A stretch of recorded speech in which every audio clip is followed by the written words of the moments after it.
जेव्हा पण तुम्हाला कधी जेवण बनवायची इच्छा नसेल पण चटपटीत खायचं असेल तर हा south Indian special one pot rasam rice तुम्ही बनवू शकता। बनवायची पद्धत खूप सोपी आहे, अगदी 10 मिनिटात तयार होतो आणि चव म्हणाल तर एकदा खाल तर बोटी चाटत राहाल एवढा स्वादिष्ट बनतो। नमस्कार, मी वर्षा आणि वर्षा's केक्स अँड आर्ट्स मध्ये तुम्हा सर्वांचं मनापासून स्वागत। आज आपण रस्सम राईस बनवतो, तर त्यासाठी इथं पाऊण वाटी मी इंद्रायणी तांदूळ घेतलेला आहे आणि अर्धा वाटी तूर डाळ घेतलेली आहे। या रस्सम राईस साठी तुम्ही कोणतेही प्रकारचा तांदूळ वापरू शकता।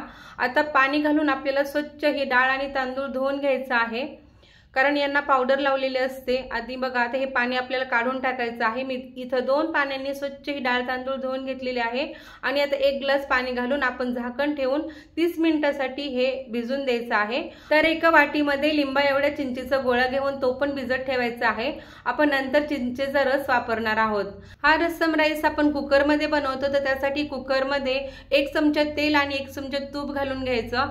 तूप आणि तेल गरम झालं की अर्धा चमचा आपल्याला मोहरी घालायची आहे। मोहरी चांगली तडतडली की अर्धा चमचा जिरे घालून घ्यायचं आहे। जिऱ्यांचा चांगला तडतड असा आवाज यायला लागला की कढीपत्त्याची पाने घालूयात। कढीपत्ता झाल्यानंतर एक थोडी सुकी मिरची घालायची आहे। इथं मिरचीचं प्रमाण तुम्ही तुमच्या आवडीनुसार घेऊ शकता आणि 4 काळे मिरे घातलेले आहेत आणि 1 हिरवी मिरची घालायची।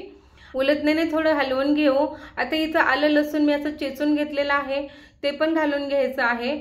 उलटण्याने थोडं हलवून घेऊ आणि त्यांना थोडंसं कलर यायला लागला आणि थोडं चांगला फोडणीचा वास यायला लागला की लगेचच आपण 2 कांदे बारीक चिरलेले आहेत ते घालून घेऊया। आणि आता कांदा इथं चांगला आपल्याला परतून घ्यायचा आहे। कांदा घातला की लगेच मीठ घालून घ्यायचं, म्हणजे मीठ घातलं की कांद्याला पाणी सुटतं आणि कांदा पारदर्शक होतो। गोल्डन चांगला कलर येईपर्यंत आपल्याला कांदा परतून घ्यायचा आहे।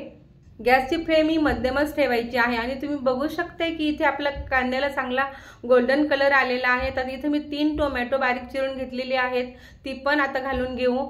मी इथे 3 मोठी टोमॅटो घेतलेली आहे, तुमच्याकडे छोटी असतील तर तुम्ही 4 टोमॅटो घेऊ शकता, कारण आपण हा रस्सम राईस बनवतोय त्यामुळे टोमॅटोचं प्रमाण हे थोडं जास्त घ्यायचं। टोमॅटो परतत आहे तोपर्यंत आपण काही पावडर मसाले घालून घेऊया। इथे 1 चमचा लाल मिरची पावडर घेतलेली आहे, 1 चमचा रस्सम पावडर घेतलेली आहे, पाव चमचा हळद आणि 1 चमचा धनिया पावडर घेतलेली आहे। ही रस्सम पावडर जी बनवलेली आहे ती मी घरी बनवलेली आहे, एकदम फ्रेश आणि एकदम ताजा स्वाद येतो, त्यामुळे आपला रस्सम राईस एकदम स्पायसी बनतो। ही रस्सम पावडरमुळे आपण झटपट असा रस्सम राईस बनवू शकतो। तर आता बघा, पावडर मसाले हे चांगले मिनिटभर आपल्या तेलामध्ये परतले गेले आहेत। तर तिथे पाणी घालून घेऊया। तर आपल्या इथं 4 वाटी पाणी घालायचं आहे।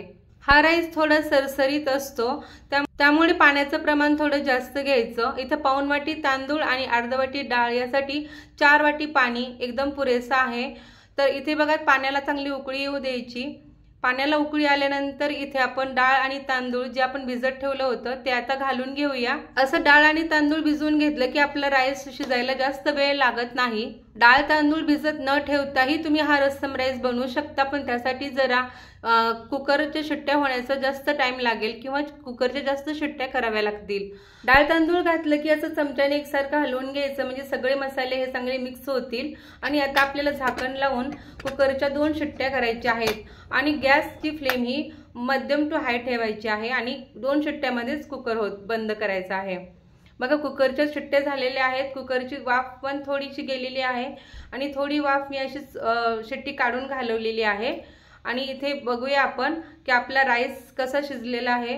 वा, काय घमघमाट येत आहे। आता इथं आपण चिंचेचा जो गोळा भिजत ठेवला होता तो मी गाळून घेतलेला आहे आणि ते पाणी इथं घालून घेतलं आणि भरपूर सारी कोथिंबीर बारीक चिरून इथं घालून घेतलेली आहे आणि ते सगळं चमच्याने आपण मिक्स करून घेऊया।